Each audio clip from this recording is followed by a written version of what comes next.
Life లో millionaire అవ్వాలనుకుంటే అప్పుల నుంచి బయటపడి డబ్బుని ఫాస్ట్ గా సంపాదించాలనుకుంటే ఏప్రిల్ 1 నుండి జరగబోయే అన్వర్ క్లాసెస్ కి రిజిస్టర్ చేసుకోండి.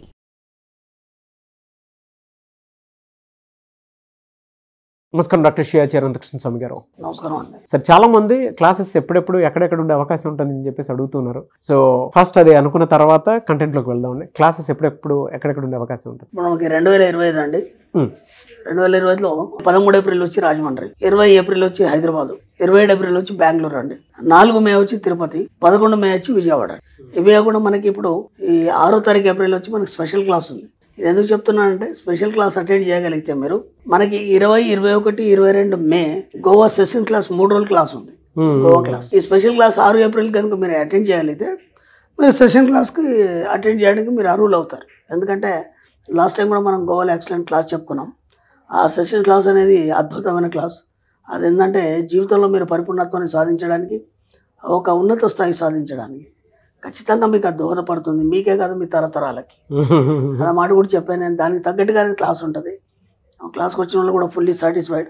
కాబట్టి మళ్ళీ ఈ ఇయర్ మనం 20, 21, 22 మేలో గోవాలో సెషన్ క్లాస్ 3 రోజులు పెడుతున్నాం. వీలైనంత తొందరగా ఎన్రోల్ చేసుకునే ప్రయత్నం చేయండి. Best of luck. So previous వీడియోలో మీరు చక్రాస్ యాక్టివేషన్ గురించి చెప్పడం జరిగింది. మీరు పుస్తకాలు చదవటం వల్ల, లేదంటే మీరు దాన్ని ఎక్స్పీరియన్స్ చేయడం లేదంటే చాలామంది బ్లెస్సింగ్స్ మనీ మంత్ర ఫ్యామిలీ గ్రూప్ తరపు నుంచి మీ మీద ఉండటం వల్ల తెలియదు, కానీ మీరు మాట్లాడినటువంటి ప్రతి మాటలోనూ ఆ స్పష్టత, దానితో పాటు బేసిక్గా మీరు మాట్లాడితేనే నాకు కనెక్టివిటీ చాలా పెరిగింది. అంటే ఒక మంచి నాలెడ్జ్ ఉందన్నమాట. మనం అనుకున్నటువంటి ఏ విధంగా మన చుట్టూ ఉండేటువంటి నేచర్ కనెక్ట్ చేసి ఎలా పొందొచ్చు అనేటువంటి చెప్పడానికి మాత్రం ద బెస్ట్ ఎగ్జాంపుల్ అది. అందుకే అంటారు ఇలాంటి పెద్దవాళ్ళ గురించి ఊరికే అనరు, ఏ మాట టూ యంగ్. ఈ వీడియోలో అని చెప్తున్నారు. ధ్యానం ఒక మత్తు లాంటిది.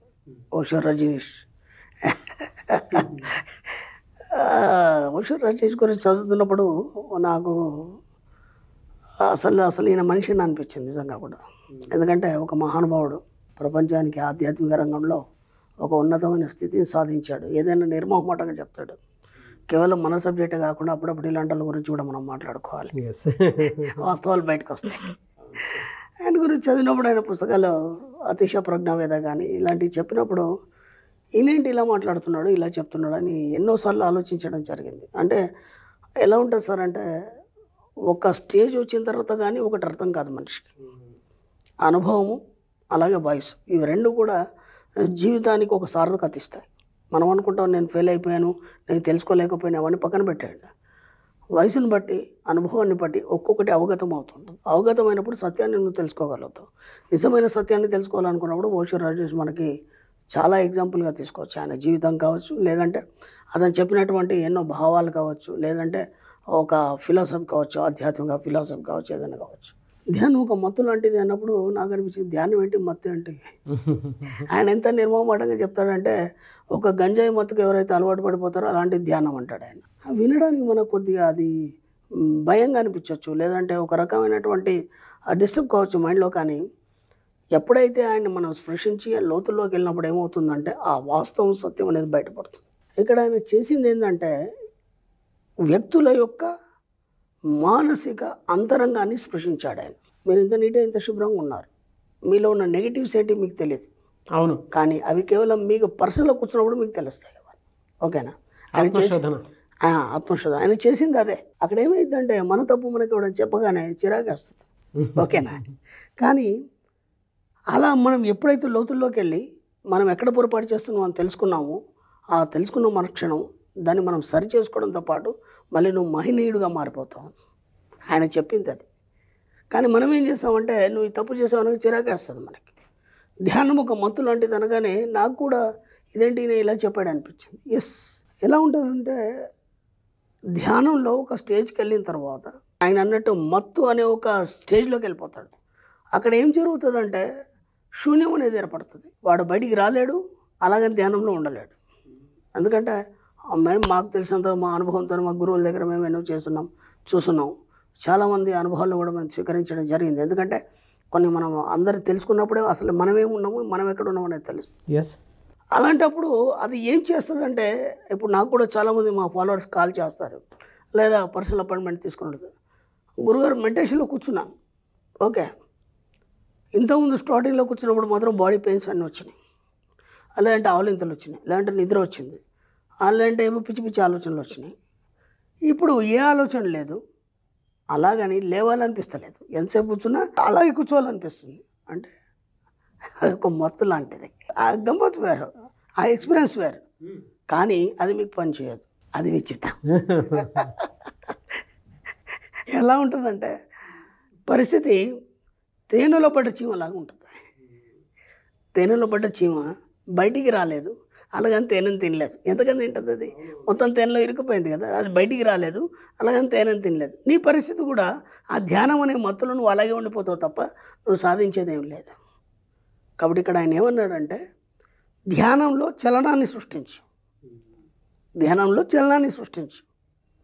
ఆ చలనం ఎలా ఉండాలంటే, నువ్వు ఇతరులకి ఒక వెలుతురిచ్చేంత స్థాయికి నువ్వు ఒక కాంతిపుంజంగా మారు. నీ ఒక కాంతి ద్వారా ఎంతోమంది దాన్ని స్వీకరించి ఆ వెలుతురులో వాళ్ళ జీవితాన్ని ఎత్తుక్కోవాలి. ఆ స్థాయికి నువ్వు వెళ్ళాలి. అన్నప్పుడు నువ్వు అక్కడ ఆగిపోవడానికి లేదు, ఆ మత్తులో నువ్వు ఆగిపోవడానికి లేదు. కాబట్టి ఇప్పుడు నువ్వేం చేయాలి? ఒక ఎగ్జాంపుల్ చెప్తా. ఒక ఖైదీ ఉన్నాడు, అతనికి ఒక 18 సంవత్సరాలు ఏదో జైలు శిక్ష పడింది. అందుకంటే ఇంకా గత్యంతరం లేదు, వాడు 18 సంవత్సరాలు అక్కడే ఉండాలి. ఇప్పుడు అదొక మనం మొత్తం అనుకుందాం, అక్కడ ఫిక్స్ అయిపోయినాడు 18 సంవత్సరాలు. అతను నిరంతరం ఏం ఆలోచనలు చేశాడంటే, నేను చూడండి ఆ సిచ్యువేషన్లో ఫిక్స్ అయిపోయింది 18 సంవత్సరాలు. ఆ సిచ్యువేషన్లో నేను నిరంతరం నేను ఇక్కడి నుంచి వెళ్ళిపోతాను, ఒక వ్యాపారం చేస్తాను, ప్రపంచంలో ఒక గొప్ప వ్యాపారవేత్తగా ఎదుగుతాను, నేను ఎంతోమందికి ఎంప్లాయ్మెంట్ ఇస్తాను. ఓకే, ఇప్పుడు ఏం చేశాడు ఆయన? ఆ మత్తులో ఒక అలజడి సృష్టించాడు. అర్థమవుతుందా? ఎప్పుడైతే స్తంభన జరిగిందో 18 సంవత్సరాలు అని చెప్పేసి ఎక్కడైతే స్తంభం జరిగిందో ఆ స్తంభంలోంచి ఇతను అలజడి సృష్టించాడు. ఏమని? నిరంతరం అదే ఆలోచనలు. ఇప్పుడు పడుకున్నా సరే, కూర్చున్నా సరే, నిల్చున్నా సరే, రేపు అతను ఏం చేస్తాడు, వెళ్ళిన తర్వాత దాన్ని ఎలా ప్లాన్ చేసుకోవాలి, ప్లాన్ చేసుకొని ఎలా నేను ఆ యొక్క కార్యక్రమాలను నిర్వహించాలి, పదే ఆలోచిస్తున్నాను. అలా 1 సంవత్సరం గడిచిపోయింది, 2 సంవత్సరాలు గడిచిపోయింది. ఉండపలంగా ఏమైపోయిందంటే అక్కడ ప్రభుత్వం మారిపోయి అంతకుముందు ఎవరైతే మన దేశం కోసం ఇచ్చేసినారో వాళ్ళందరినీ రిలీజ్ చేసేస్తారు. ఇప్పుడు దాంట్లో ముఖ్య వ్యక్తులు ఎవరైతే ఇప్పుడు శుభ్రంగా ఉన్నారు చేసే వాళ్ళందరూ పంపిస్తారు కదా, దాంట్లో ఈ వ్యక్తిని కూడా బయటకు పంపించడం గారు యాజ్ ఇట్ ఈస్గా తను ఎక్కడైతే అక్కడ ఏదైతే సృష్టించుకున్నాడో జైల్లో అదంతా బయట ప్రపంచంలో చూపించడం జరిగింది. ఇప్పుడు అదే మత్తులో నా పని అయిపోయింది, ఇంతకంటే నేను ఏం చేయలేను, నాకు ఎట్లా శిక్ష పడింది, 18 సంవత్సరాలు నేను ఇక్కడనే ఉండాలి అని ఎప్పుడైతే ఆయన స్తంభించిపోయాడో, ఆ మత్తులో కనుక ఉండిపోతే అతను ఇదంతా సాధించగలడా? కాబట్టి ధ్యానం అనేది ఒక మత్తు లాంటిది, కానీ ఆ మత్తులోనే నువ్వు ఒక అలజడిని సృష్టించుకోవాలి. అలజడి ఎలా ఉండాలంటే నిన్నందరు నీ వైపు చూసే విధంగా ఉండాలి. That is Osho Rajneesh. కాబట్టి అది తొందరగా అర్థం కాదు. ఆ లోతుల్లోకి వెళ్ళినప్పుడు, ఆ మాధుర్యాన్ని నువ్వు అనుభవించినప్పుడు, దాన్ని ఎక్స్పీరియన్స్ అయినప్పుడు, దానికి ఎన్నో ఉదాహరణలు, ఎక్స్పీరియన్స్, జీవితం యొక్క అనుభవాలు ఎన్నో చూసినప్పుడు కదా ఆ యొక్క థియరీ అనేది మనకు అర్థమవుతుంది, ఆ ఫిలాసఫీ అనేది మనకు అర్థమవుతుంది. కాబట్టి అప్పుడప్పుడు మనం కేవలం డబ్బు ఇవన్నీ కాకుండా కూడా మన జీవితం మనం ఎక్కడ ఉన్నాం, దాన్ని ఎలా సరి చేసుకోవాలి, ఎలా ముందుకు తీసుకెళ్ళాలన్నప్పుడు ఇలాంటి రచనలు కానీ లేకపోతే వాళ్ళు చెప్పినటువంటి ఏవైతే ఉన్నాయో అవన్నీ వినడం కానీ చదవడం చేయడం వల్ల మనకు కొంత నాలెడ్జ్ వస్తుంది. మనం కూడా అలజడి సృష్టించుకొని మన జీవితాన్ని కొత్తగా తీర్చిదిద్దుకోవచ్చు. Thank you sir, thank you so much doctor Shri Acharya Anantakrishna Swami గారు. థ్యాంక్ యూ అండి. సుమన్ టీవీలో మీ పర్సనల్ అండ్ బిజినెస్ ప్రమోషన్స్ కోసం కింది నెంబర్కి కాంటాక్ట్ చేయండి.